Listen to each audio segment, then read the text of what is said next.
Sebelum kita memulai, kita akan berdoa dalam hati kita masing-masing diiringi dengan lagu dalam hati.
Untuk menyambut acara Vesper kita, mari kita bersama-sama bernyanyi dari lagu Sio nomor 100.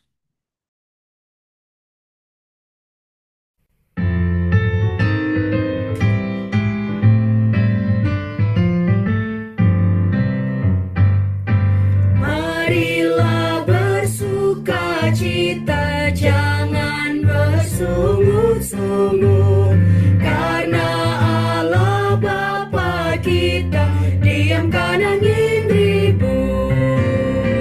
Tetaplah bersuka cita, menyanyi dan memuji, setia melakukan kerja kita dengan sepenuh hati. Tangannya lindungi kita di saat pencobaan. Janganlah berputus asa, ingatlah janji Tuhan. Tetaplah bersuka cita, menyanyi dan memuji, setia melakukan kerja kita dengan sepenuh hati.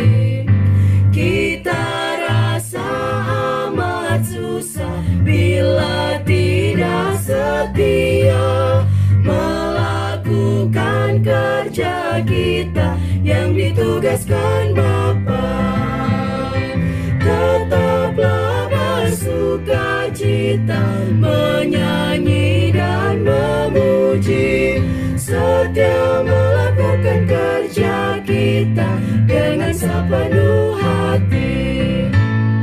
Selalu senang umat Tuhan, jalannya terus bersinar. Kita tolak kejahatan, sambut kasih yang benar. Tetaplah bersuka cita, menyanyi dan memuji, setia melakukan kerja kita dengan sepenuh hati.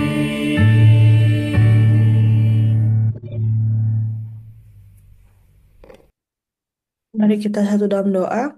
Bapa yang baik, Bapa yang bertata dalam kerajaan surga, terima kasih atas berkat penyertaan-Mu. Em, terima kasih Engkau telah kumpulkan kami di lewat Zoom ini untuk memulai acara Vesper kami ya Bapak. Terima kasih juga untuk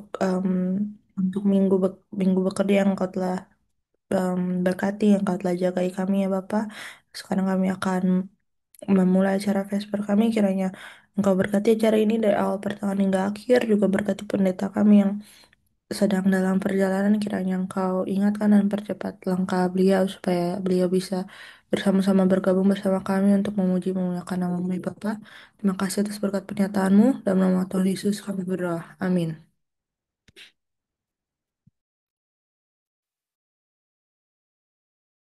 Untuk lagu pujian, kita akan mendengarkan lagu pujian yang dibawakan oleh Song of Wisdom.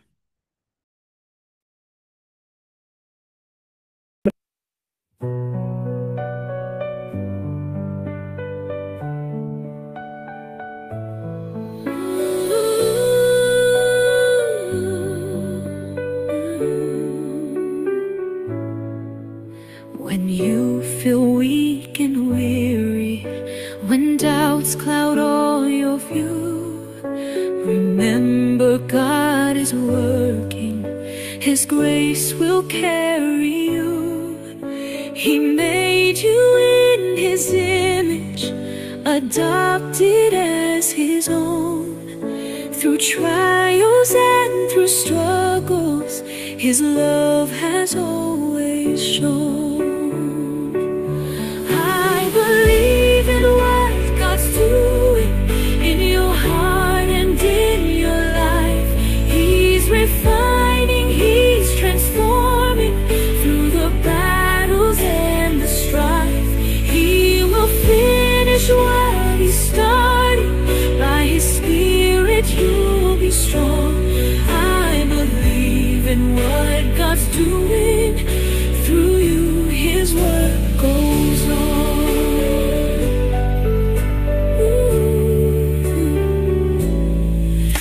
Though foolishness confounds you and weakness seems so great, the Lord delights in using the humble for His sake. He gives His saints with purpose to build His church in love, equipping every member with strength from Christ above. I believe in what God's doing in your heart and in your life. He's refining, He's transforming through the battles and the strife. He will finish what He started. By His Spirit you'll be strong. I believe in what God's doing through you. His word goes on. So take heart when the road is long, for His promises remain. He is shaping, He is leading through the joy and through the pain. Every step is held by mercy, every tear will not be lost. God is working ever faithful. Jesus paid the final cost. I believe in what God's doing in your heart and in your life. He's refining, He's transforming through the battles and the strife. He will finish what He started. By His Spirit you'll be strong. I believe in what God's doing through you. His word goes on. Yes, I believe in what He's doing. Forever faithful, true and kind. Keep your eyes on Christ, your Savior.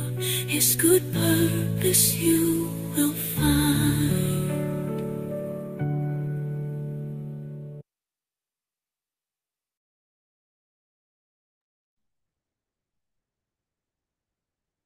Baiklah, terima kasih untuk lagu pujiannya. Sekarang kita akan, Pak Pendeta sudah hadir sepertinya.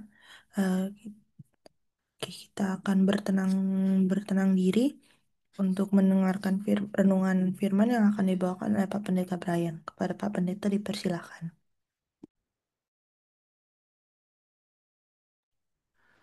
Selamat malam waktu Eropa. Selamat Ah, pagi. Siang Minta maaf, waktu minta Amerika. maaf saya agak terlambat. Puji Tuhan, Eh, terima kasih pendeta. iya, saya ada di bawah, ada emergency tadi dan Oh, saya tidak bawa HP-nya. Anyway, terima kasih atas kesempatan Bapak Ibu yang dikasihi Yesus Kristus. Pada kesempatan ini saya ingin melanjutkan sebuah topik ya tentang doa seperti yang diutarakan oleh Ibu Korea waktu yang lalu. Em, Bagaimana doa itu memang adalah eh, breath of the soul, yaitu nafas jiwa. Ada seorang pendeta, dia bernama A.W. Tozer.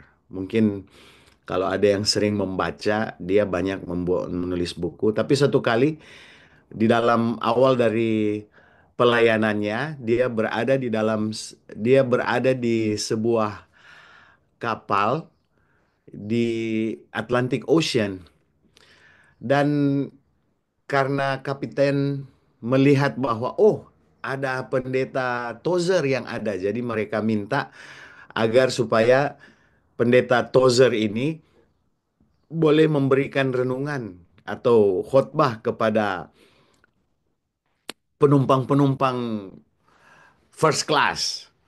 Jadi banyak orang yang datang hadir dari first class dan dia berbicara tentang kuasa dari doa.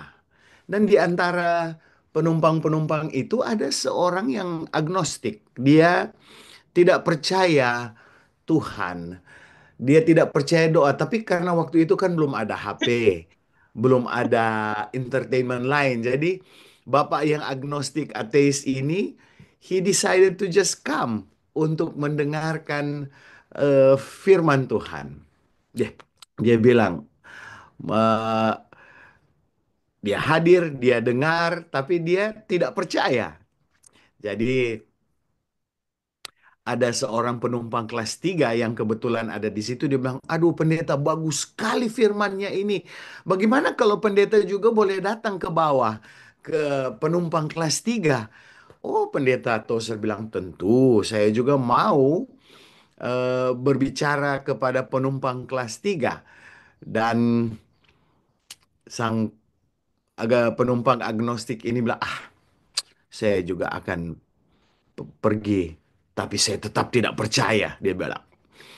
Jadi sebelum dia turun, dia mampir di dia punya cabin, dia ambil beberapa orange, ya. Beberapa orange yang dia bawa dari tempat perjalanan awal perjalanan dan dia bilang, "Ah, jangan-jangan nanti saya lapar jadi saya bawa saja ini orange ini." Seketika dia sementara berjalan, turun ke bawah ke penumpang kelas 3, bapak yang ateis ini melihat ada seorang ibu, oma-oma yang sudah agak tua, sementara tertidur di lawn chair ya. Dia sementara tertidur di lawn chair, dia punya dia punya tangan ada di dia punya apa? Orang Manado bilang pala-pala. Tertidur nyenyak sambil menghirup udara laut. Dia sementara tertidur. Dan si bapak yang ateis ini bilang, aduh ini Oma kasihan. Dia dia pikir, ah mungkin ini Oma kita mau mainkan dulu dia, mau bikin prank dulu. Jadi dia ambil orange yang dia dia bawa, dia taruh satu di tangan kiri dari Oma ini, dia taruh yang satu di tangan kanan. Lalu pendeta Tozer, pendeta Tozer ini mulai berbicara. Sang bapak ateis ini tiba di tempat itu dan dia mendengarkan. Dan dia dia mendengarkan kedua kali Bapak Tozer berbicara, hatinya mulai tergerak. Ah, mana mungkin Tuhan boleh menjawab doa? Pasti tidak ada Tuhan yang boleh menjawab doa. Jadi sesudah dia mendengarkan pendeta Tozer berbicara kedua kali, dia bilang, hatinya tetap bergejolak. Tapi sahabatnya bilang, teman, bagaimana menurut kamu itu pendeta Tozer punya khotbah tentang doa? Ah, ateis ini, saya tidak percaya. Saya tidak percaya. Tapi temannya memperhatikan bahwa ateis ini dia, oh sepertinya dia enjoy sementara bergumul. Jadi ketika mereka berjalan bersama-sama, mau naik lagi ke kelas 1, mereka lewat lagi di dek ini, mereka lihat ini Oma yang tadinya tertidur, yang tadi tertidur sudah terbangun. Dan bapak yang ateis ini iseng-iseng bilang begini, wah, lihat, kamu sebenarnya lagi menikmati ya orange itu. Wah, Oma ini bilang, bapak sini dulu. Bapak tidak pernah mau percaya apa yang terjadi. Bapak tahu, tadi pagi, tadi waktu saya keluar, saya agak mules. Dan saya sementara duduk di sini mau cari udara segar, dan saya berdoa kepada Tuhan. Saya bilang, Tuhan, saya tahu saya ada di tengah laut ini. Tapi kalau Tuhan boleh saja kasih satu orange, saya akan makan orange itu dan saya sudah tidak akan mules lagi. Eh, tahu-tahu ketika saya bangun, saya membuka mata sesudah saya bilang amin, saya tidak percaya. Bukan hanya satu orange yang Tuhan ada kasih, Wah, tetapi dua. Dan Bapak ateis ini bilang begini, itu saya yang taruh, bukan Tuhan. Dan ibu ini hanya bilang, praise the Lord. Ya. Dan bapak bilang ini, ibu tahu saya taruh, saya ateis. Dan ibu ini bilang, praise the Lord. Bahwa Tuhan boleh juga menggunakan ateis untuk menjawab doa. Dan dalam perjalanan berhari-hari kemudian, bapak ateis ini minta belajar Alkitab dengan pendeta Tozer. Dan dia akhirnya menerima firman Tuhan sebagai kebenaran. Jadi, amin. Bapak Ibu yang kekasih, Tuhan adalah Tuhan yang menjawab doa. Oleh sebab itu, Rasul Paulus bilang, rejoice always. Dan dia bilang juga, pray without ceasing. Kita lihat fondasi dari doa ini adalah bagaikan kita mencari real estate ya, mau mencari rumah. Berdoa itu adalah tentang lokasi, lokasi, lokasi.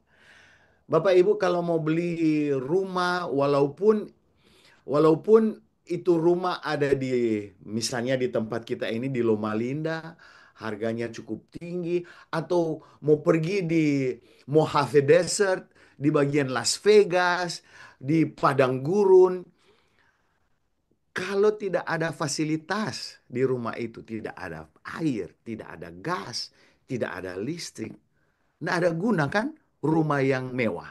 Tidak ada gunanya. Kalau rumah itu tidak ada dia punya fasilitas, ya. Tapi walaupun kita membeli rumah yang sudah hampir rusak, tetapi rumah itu masih layak ditinggali, tak ada listrik, ada air, dan masih kita boleh nikmati. Orang bilang juga ada tiga cara untuk membesarkan anak-anak. Beri contoh, beri contoh, beri contoh.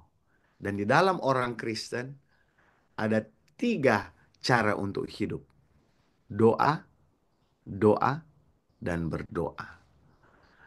Ada seorang pendeta yang mengatakan bahwa apa yang dibutuhkan oleh gereja zaman ini bukanlah alat-alat yang baru dan canggih atau organisasi-organisasi yang lebih baik atau metode-metode yang lebih luar biasa. Tetapi yang dibutuhkan oleh gereja zaman ini adalah laki-laki dan wanita yang akan digunakan oleh Roh Kudus. Laki-laki dan wanita yang penuh doa. Mereka yang mempunyai kuasa doa. Jadi saudara-saudara, kita lihat formula dari berdoa ini yang seperti saya sudah pernah bahas tadi adalah bukan magic formula. Ya. Tadi malam saya menonton itu film anak-anak Snow White. Waktu Snow White punya mama yang penjahat itu mau bikin itu apel supaya Snow White mau makan, dia ada formula. Dia campur semua formula dan dia masukkan apel itu ke dalam formula supaya barang siapa yang menggigit apel itu langsung akan tertidur. Tertidur pulas. Doa itu tidak ada formula yang magic, ya. Kita lihat pattern di dalam Alkitab, di dalam Lukas 11 ayat 1 sangat sederhana sebenarnya ya. Lukas 11 ayat 1 di sini menggambarkan bagaimana Yesus berdoa. Pada suatu kali Yesus sedang berdoa di salah satu tempat. Ketika ia berhenti berdoa, berkatalah seorang dari murid-muridnya kepadanya, "Tuhan, ajarlah kami berdoa sama seperti yang diajarkan Yohanes kepada murid-muridnya." Mereka tidak bilang, "Tuhan, ajarlah kami berdoa." Bukan hanya mereka bilang seperti Yohanes mengajar murid-muridnya, tetapi mereka bilang, mereka bilang bahwa doa itu kalau penting bagi murid-murid Yohanes, itu juga penting bagi kami. Jadi doa itu tidak hanya kita belajar dengan feeling saja. Ya benar, Tuhan punya maksud, Yesus punya maksud bahwa prinsip-prinsip doa itu bila diajar. Dan pada saat itulah Yesus langsung bilang, "Bapa, dikuduskanlah namamu, datanglah kerajaanmu." Dan seterusnya sampai di ayat 4. Jadi Yesus bilang, ketika kamu berdoa, katakanlah ini. Katakanlah ini. Dia bilang, inilah prinsip berdoa. Jadi di dalam prinsip berdoa di sini, kita harus mulai dengan Bapa di surga.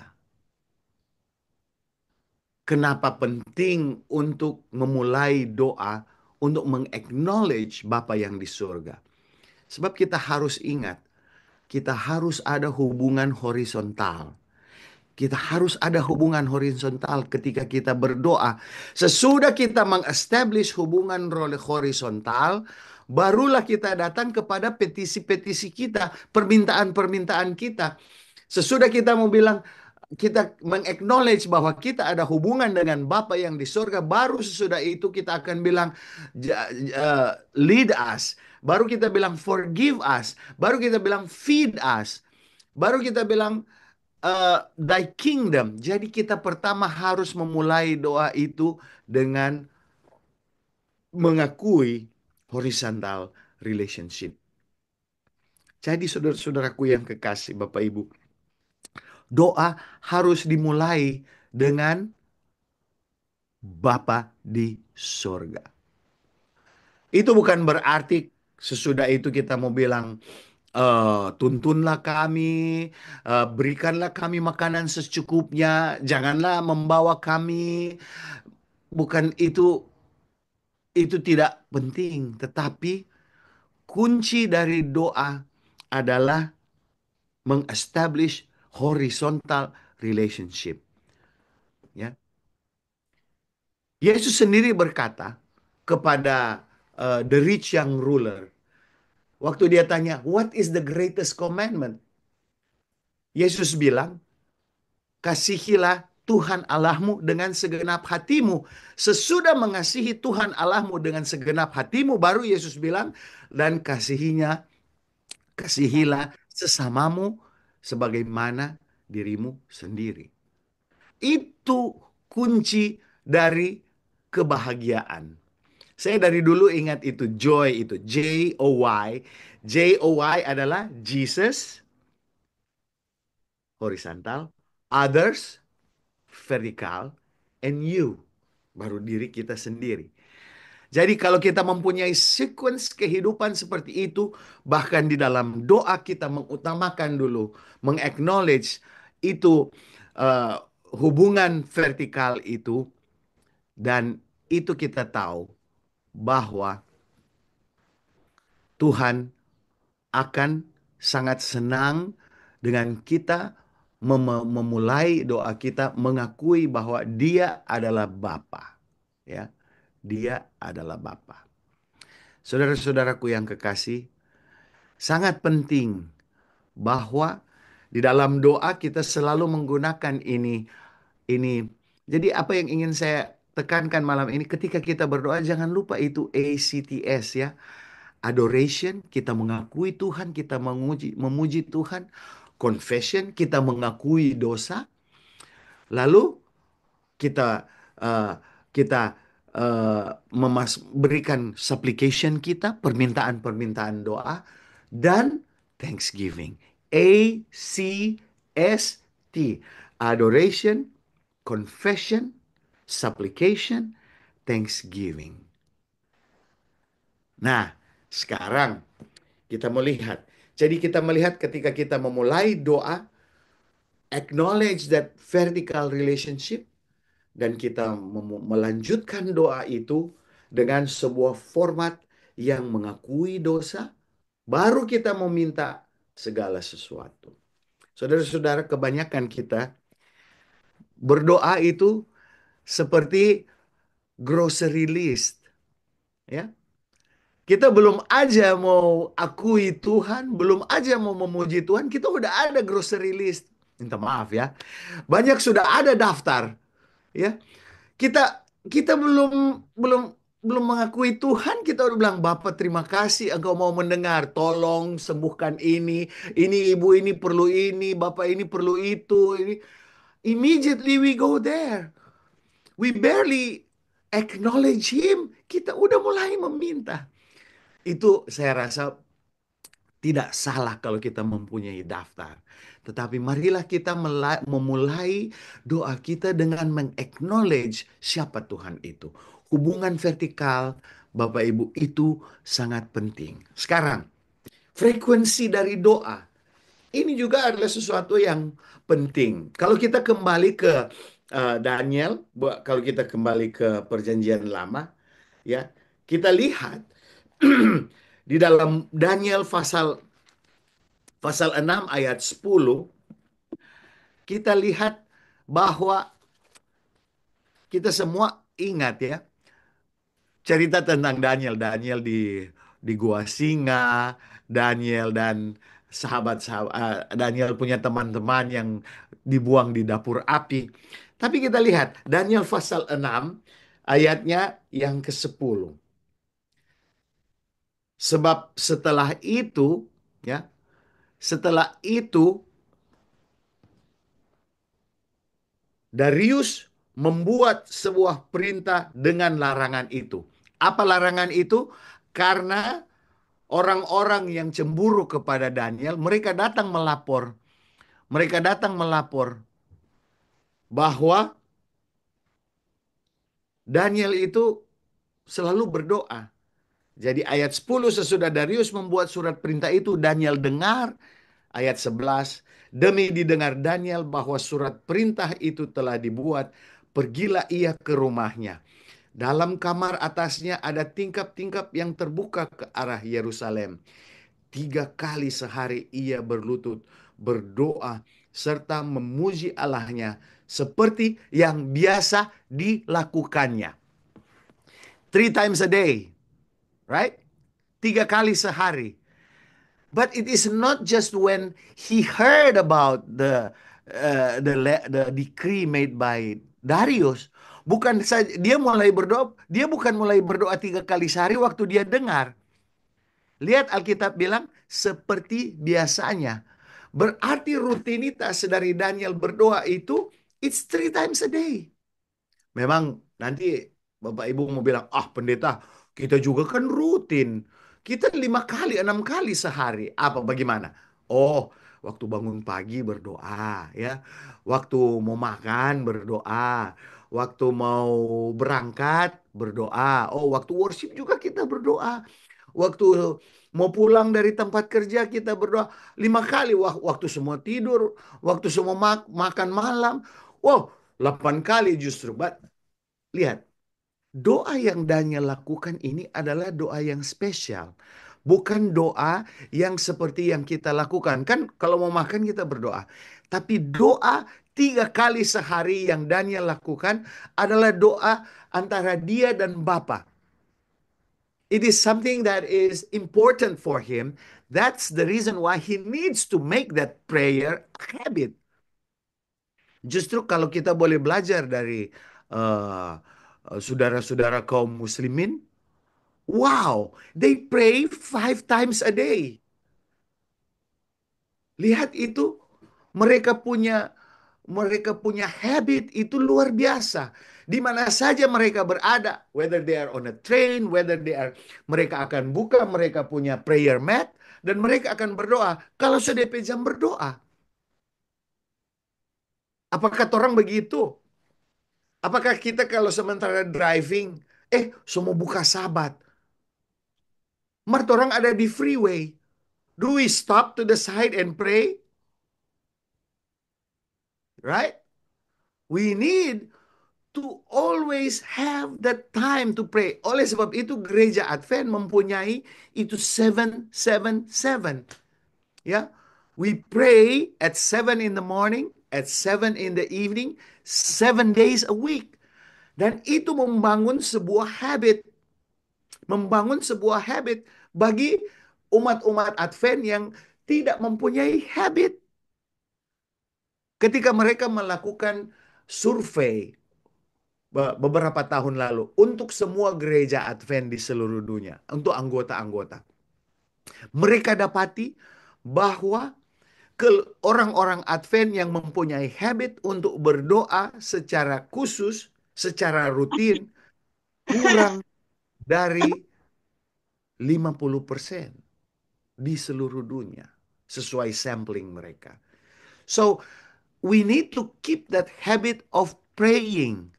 Sebab pemazmur sendiri eh, merasakan bahwa ketika dia itu berdoa, itu memberkati dia. Mazmur 55 ayat 17, dia mengatakan, evening and morning and noon I will pray and cry to the Lord and he will hear my voice. Dari dari ayat yang pemazmur katakan ini, if we cry to the Lord consistently, he will hear our voice. It's not just kalau kita perlu baru kita berdoa, Tuhan, ada kok itu mobil Mercedes yang saya lihat-lihat, Tuhan, tolong kasih ya. No. Do you think that's something that God will answer? If it's Kalau kita cuma pas lihat itu mobil baru kita mau berdoa. Tapi mungkin kalau kita berdoa 3 kali sehari dan Tuhan bilang, oh masuk akal dia perlu itu Mercedes. He's going to give it. Tapi bukan cuma karena kebutuhan waktu itu baru kita berdoa. Ya, saudara-saudara, untuk berdoa 3 kali sehari bukan sebuah mandat ya. Memang morning, noon, and night yang diucapkan oleh pemazmur ini itu adalah praktek orang-orang Ibrani. 2 Tawarik 13 ayat 11. Kita lihat orang-orang Ibrani, orang-orang Israel masa lampau, mereka membawa korban bakaran kepada Tuhan hanya setiap pagi dan setiap malam. Mereka membakar, ya, saya baca dalam bahasa Inggris. And they burn to the Lord every morning and every evening burnt sacrifices and sweet incense. Saudara-saudara tahu kenapa mereka ketika membakar korban bakaran, mereka juga harus bakar wangi-wangian. Saudara tahu kenapa? Karena kalau mau bakar hewan enteru, orang Manado bilang utuh, secara utuh, it's gonna stink, right? Jadi mereka bakar itu hewan sebagai persembahan, habis itu mereka taruh dupa supaya wangi, dengan harapan simbolisme adalah hewan bakaran, persembahan bakar itu naik ke Tuhan, bersamaan dengan itu juga ada wangi-wangian yang menjadi persembahan mereka. Nah, ini pattern mereka di zaman zaman lalu. Tapi kita lihat juga di buku Wahyu, kita lihat ditulis tentang altar of incense. Altar of incense, wangi-wangian, ya, ya, mezbah untuk wangi-wangian, dupa wangi-wangian ini adalah melambangkan doa umat Tuhan. Jadi apa yang dilakukan oleh bangsa Israel kuno dengan memberikan korban bakaran dan wangi-wangian itu yang naik kepada Tuhan, ini naik untuk kita sekarang ini ketika kita berdoa, doa kita itu merupakan wangi-wangian kepada Tuhan. Dia naik ke surga. Siapa sekarang yang ada di Ka'bah di surga? Yesus. Yesus imam besar. Jesus is our high priest. So when we pray to the Lord. The prayer goes to Jesus as our high priest, and Jesus brings our supplications to God. That makes sense, right? Jadi doa yang kita bawa itu menjadi wangi-wangian. Jadi kalau setiap kali kita berdoa secara pribadi, setiap kali kita berdoa meminta kepada Tuhan, Tuhan, tuntunlah aku Tuhan. Ya, ampunilah aku Tuhan. Berikanlah kuasa untuk hari ini. Yesus mendengarnya. Yesus mendengarnya. Jadi, frekuensi berdoa itu 2 kali, 3 kali. Dia punya inti adalah 1 Tesalonika 5 ayat 16. Dia punya inti ya. Frekuensi doa. Dia bilang, rejoice always, pray without ceasing. Bergembiralah selalu dan jangan berhenti-berhenti berdoa. So, the ability to pray without ceasing bukan hanya berarti kita berdoa di kamar sendirian. Walaupun kita sementara dalam perjalanan, mungkin sementara di train, kita berdoa dalam hati. Why not? Iya kan? Mungkin sementara kita berjalan ke tempat kerja, kita lihat ada homeless. Mungkin kita lihat kedinginan atau kepanasan. Maybe we don't have time to stop and pray for him personally. We pray for them in our hearts. Pray without ceasing. Interceding for others itu sangat penting. Rejoice always. Pray without ceasing. Namun ada anggota bilang, pendeta, lalu bagaimana saya mau berdoa without ceasing? Saya mau kerja bagaimana? Saudara-saudara, Alkitab berbicara tentang Enos. Henok berjalan dengan Tuhan. Nuh berjalan dengan Tuhan. Abraham dan Musa berjalan dengan Tuhan. Dan ini menarik sekali bahwa Alkitab mengatakan Henok berjalan dengan Tuhan. Dia keturunan ketujuh dari Adam. Tetapi dia akhirnya diangkat ke Tuhan. Dia diubahkan tanpa mengalami kematian. Sekarang mungkin kita hidup di dalam generasi terakhir, ya. Dan mungkin kita hidup di generasi terakhir di dunia ini sebelum kita menghabiskan 1000 tahun dengan Kristus. Dan saya percaya pada saat inilah Tuhan sementara cari umat-umat Tuhan yang akan diubahkan. Dan karakteristik bagi mereka yang akan diubahkan ketika Kristus datang adalah mereka seperti Elia. Mereka akan diangkat ke surga tanpa mengalami kematian karena mereka berjalan dengan Tuhan. Walking with God is one condition for us to be transformed when Jesus comes without experiencing death. Saya rasa kita semua rindu ketika Yesus datang kita masih hidup ya. Dan kita diangkat ke surga. Kerinduan saya kita semua diangkat di surga ketika Yesus datang dan kita masih hidup. Jangan ketika Yesus datang kita masih hidup dan kita yang akan berteriak, "Oh, batu-batu, jatuhkanlah karena saya tidak mampu melihat Yesus." Berarti orang itu mau masuk neraka, saudara. Kita akan mengalami kematian dan akan dibangkitkan lagi di kebangkitan kedua. Oh, I don't want to do that. I want to be translated just like Enos. Oleh sebab itu, apa yang Rasul Paulus katakan, berdoa tanpa henti-henti adalah juga sesuatu yang Yesus bilang, ya. Lukas 18 ayat 1, Yesus mengatakan manusia selalu harus berdoa dan jangan kecewa hatinya. Jangan kecewa hatinya, jangan ada yang mau bilang, "Oh pendeta, saya sudah 20 hari 20 malam berdoa untuk ini tapi belum dapat." Saudara, saya pernah mengalami saya pernah mengajar, ada seorang siswa saya, waktu itu dia kelas 3 SMA, dia punya dia punya mama dan papa, mama orang Advent, papa orang Muslim. Sesudah saya mengajar, saya dipindahkan jadi pendeta jemaat dari student saya ini. Saya lihat mama dari student ini diantar ke gereja pagi-pagi hari oleh suami yang Muslim. Dia dia parkir, dia drop istrinya, dia pulang ke rumah. Tapi baik sekali bapak ini.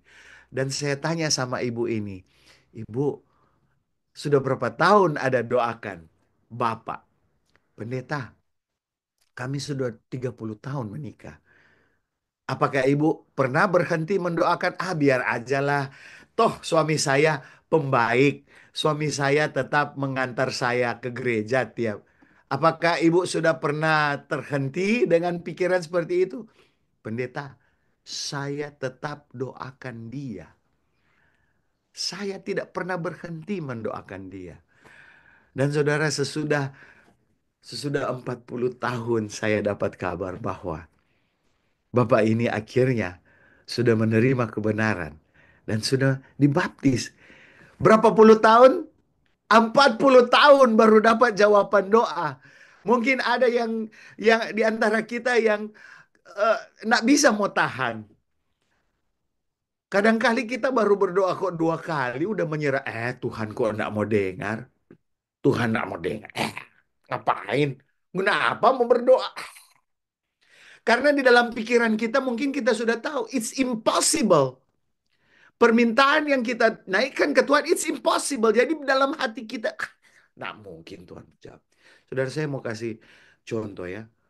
Sometimes when we doubt God, it doesn't come to reality. Tahun 2000, tahun 2015, tahun 2015.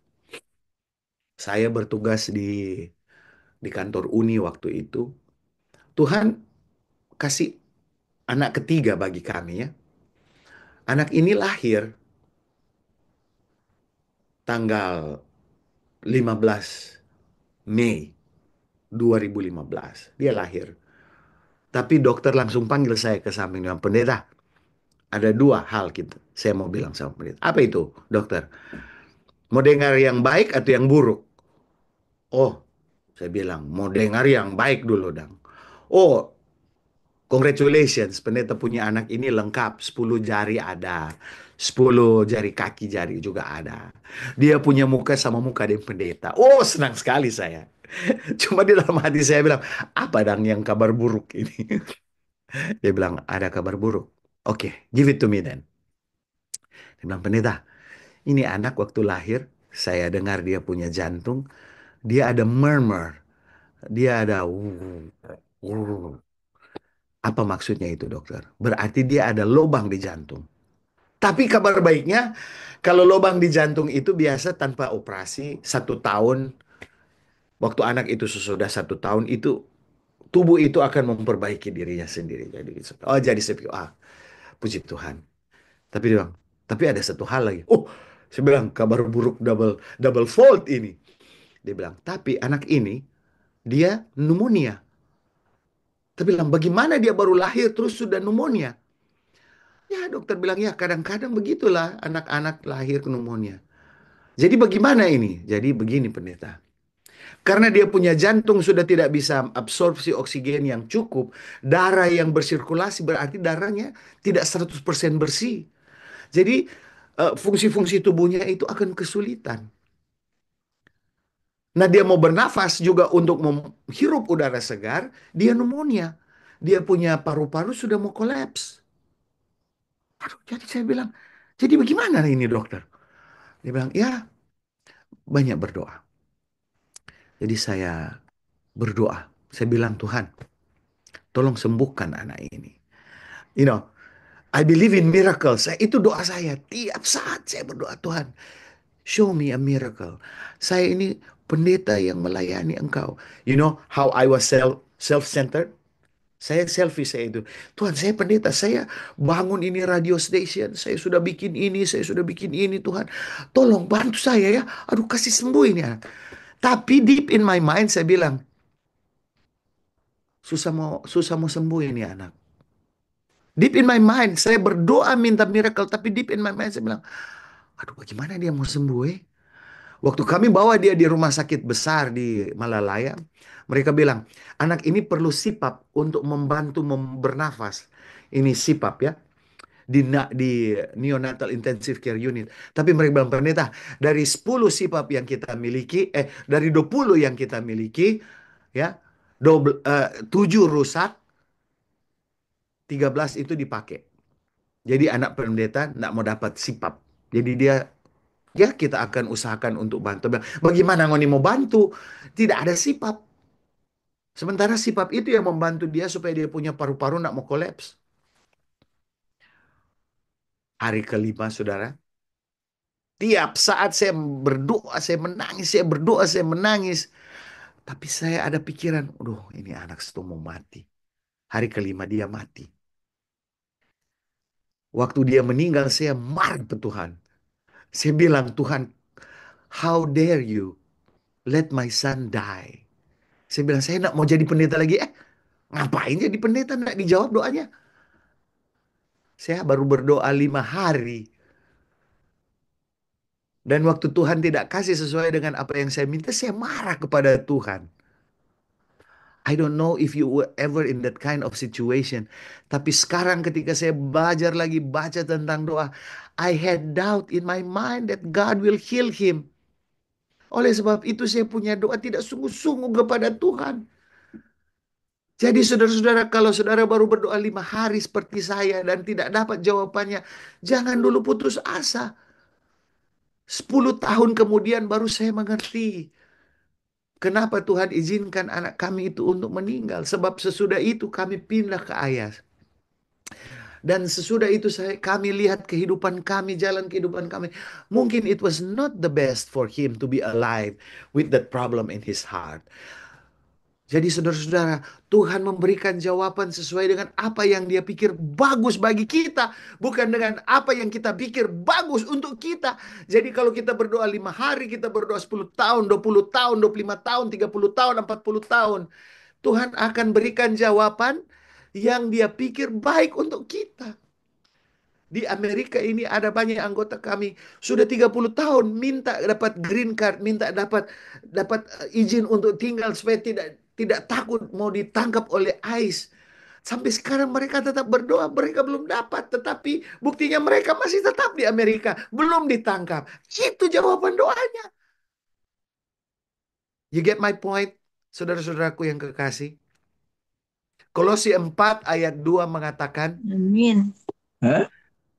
ya, continue earnestly in prayer, being vigilant in it with thanksgiving. Jadi ketika kita berdoa 5 tahun, 10 tahun, 15 tahun, 30 tahun, berdoa, berdoa, berdoa terus. Jangan lupa elemen untuk thanksgiving. Walaupun kita belum mendapat jawaban doa sesuai dengan apa yang kita mau, tetap bersyukur. Kolose 1 ayat 3 juga bilang, we give thanks to God the Father, our Lord Jesus Christ, and we are always praying for you.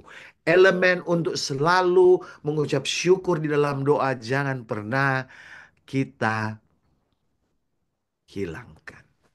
Jadi saudara, elemen doa ini saya rasa ini penting. Vertical relationship with God is very important, right? Frequency of prayer, pray without ceasing, is very important. Prayer with thanksgiving is very important. And then pelajaran yang terakhir yang ingin saya bagikan. Elemen di dalam berdoa adalah berdoa menga- menga- dengan mengakui, dengan mengetahui bahwa doa itu membawa hubungan kita lebih dekat dengan Yesus. Yohanes 15 ayat 4 dia bilang, tinggallah di dalam aku seperti aku tinggal di dalam kamu. Yesus menjelaskan bahwa cabang tidak dapat menghasilkan buah dengan sendirinya kecuali cabang itu ada di vine, ya. Demikian juga kita tidak akan berbuah kalau kita tidak attach kepada Yesus. We need to be attached with God. Kita harus hidup di dalam Kristus. Di dalam doa-doa kita, hiduplah di dalam Kristus. Berdoa di dalam namanya. Berdoa kepada Roh Kudus. Berdoa atas nama Yesus.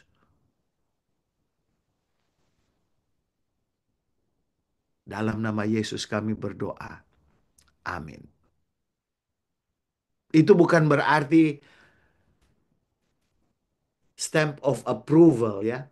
Bahwa kita sudah berdoa, oh dia punya kunci selalu harus dalam nama Yesus. We really need to mean it. Bahwa kita berdoa di dalam nama Yesus. Ada seorang muda di dalam gereja saya, dia bilang begini. Dia ini masuk ke jadi pendeta, dia baru tamat SMA.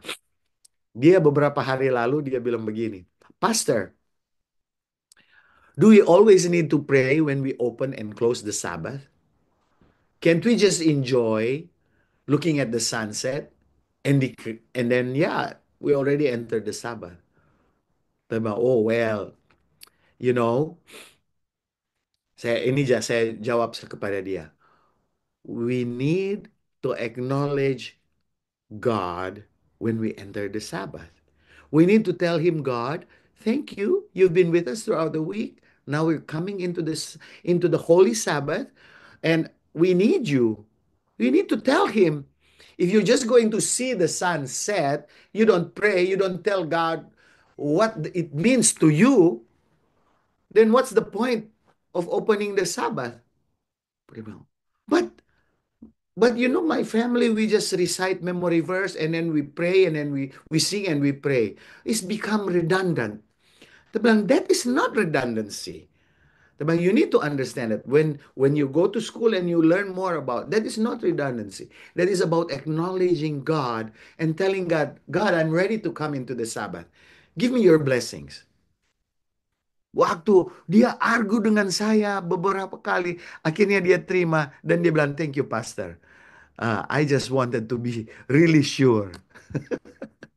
Memang anak-anak muda sekarang ya. Untung DP orang tua masih jaga worship dengan dia. Mungkin ada orang-orang muda sekarang, orang tua sudah tidak worship lagi dengan mereka. Bagaimana mereka mau belajar lebih kuat di dalam Tuhan kan? So, when we are in prayer, remember that we are connected with God. We are connected with God. Yesus bilang, abide in me and I in you. When we abide in Jesus, God is going to do many, many things in our lives. Jadi, Bapak Ibu yang kekasih, pada hari Jumat malam ini, Vespers time in Europe, doa saya adalah kita boleh menghidupkan suatu kebiasaan untuk berdoa seperti yang saya sudah bagikan dengan saudara-saudara. Agar supaya kehidupan kita lebih kuat lagi. Sebab kita tinggi Yesus, kita hidup di dalam Yesus sebagaimana Yesus akan hidup di dalam diri kita juga. Kiranya ini boleh menjadi pelajaran, menjadi berkat bagi kita semua. Amin. Amin. Terima Amin. kasih, Pendeta. Amin. Terima kasih pendeta untuk firman yang begitu indah. Kita akan melanjutkan acara Vesper kita pada malam hari ini. Baik, kita akan mendengarkan lagu.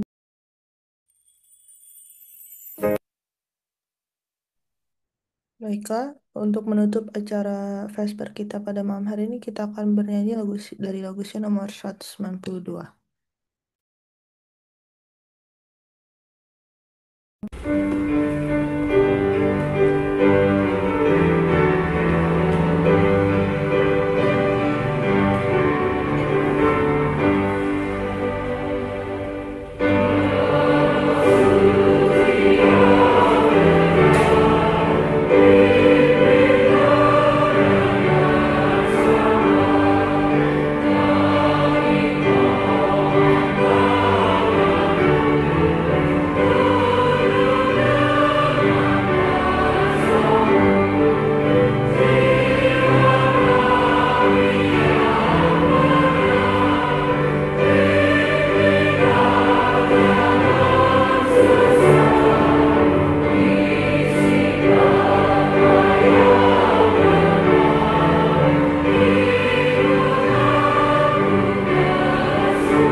Baiklah, untuk doa tutup dan disambung dengan doa Bapa kami, saya undang Pak Pendeta Brian untuk pimpin kita dalam doa. Mari kita berdoa. Tuhan Allah Bapa kami yang di dalam surga, terpujilah namamu sebab Engkau adalah Allah kami, Khalik pencipta kami. Engkau yang selalu menyediakan segala kebutuhan kehidupan kami. Terpujilah namamu Bapa, sebab Engkau adalah Raja atas segala raja. Terima kasih Bapa karena malam hari ini kami boleh berkumpul bersama-sama. Dan kami sebelum menutup acara ini. Sekali lagi kami mau mengakui segala dosa dan kesalahan kami, agar supaya kami layak untuk datang di hadapan hadirat-Mu, agar supaya doa-doa kami yang telah kami layangkan dan yang sementara kami layangkan ini boleh menjadi bau-bau harum di hadapan takhta-Mu yang penuh kasih. Bapa, terima kasih karena pada malam hari ini kami telah diajarkan untuk berdoa senantiasa, untuk selalu menjaga hubungan kami dengan Bapa, mengakui bahwa Tuhan adalah Raja segala raja, agar supaya kami juga boleh hidup di dalam Yesus, sebagaimana Yesus hidup di dalam kami. Dan kiranya ini semua boleh kami praktekkan dalam kehidupan kami, agar kami tidak berhenti berdoa. Setiap saat kami berdoa dan mengucap syukur. Dan dengan sikap untuk tidak jenuh berdoa, kami selalu boleh mendapatkan kekuatan melalui Roh Kudus, agar suatu hari kelak ketika Tuhan menjawab permintaan doa kami, itu merupakan suatu sukacita yang kami hanya boleh ungkapkan karena Tuhanlah semuanya itu terjadi. Saat ini Bapak, hamba berdoa untuk setiap keluarga yang hadir di dalam acara Vespers ini, yang menonton melalui live stream. Tuhan, jagalah keluarga-keluarga kami. Di saat dunia semakin hari semakin menunjukkan bahwa Yesus akan segera datang, kiranya kami selalu boleh didapati setia. Kiranya kehidupan kami boleh selalu selaras dengan firman Tuhan, supaya iman kami tetap kuat. Tuhan kiranya selalu penuhi kebutuhan-kebutuhan dari keluarga-keluarga kami. Tuhan berkati mereka yang lanjut usia, supaya mereka diberikan kesehatan tubuh. Tuhan mengangkat sakit-sakit di dalam tubuh mereka, supaya mereka boleh menikmati hari-hari yang Tuhan berikan bagi mereka di atas dunia ini. Bagi orang-orang muda yang sementara bergumul dengan pekerjaan, dengan studi, dengan mencari pasangan, Tuhan juga akan berkati mereka, supaya mereka selalu sukses di dalam Tuhan. Terima kasih bahwa Tuhan, kami telah diajar untuk senantiasa hidup di dalam Yesus. Karena Yesus juga hidup di dalam kami. Tuhan berkatilah agar tindak tanduk perilaku kehidupan kami boleh mencerminkan Yesus, bukan sebaliknya. Terima kasih Tuhan, karena di ujung dari doa kami mau mengungkapkan bersama-sama doa Bapa kami. Bapa kami di dalam kerajaan surga, dikuduskanlah rajamu. Datanglah, Pada dan janganlah membawa kami dalam pencobaan. Sebab Engkau yang mempunyai kuasa sampai selama-lamanya. Dalam nama Yesus kami berdoa. Amin. Amin. Amin. Terima kasih Pak Pendeta atas doanya dan firman yang telah disampaikan. Em, Sekian dari acara Vesper kita pada malam hari ini. Saya ucapkan terima kasih kembali kepada saudara-saudara yang sudah hadir dan selamat sahabat dan terima kasih kepada Pak Pendeta juga. Terima kasih, selamat sahabat, Tuhan memberkati. Mungkin Tante Lika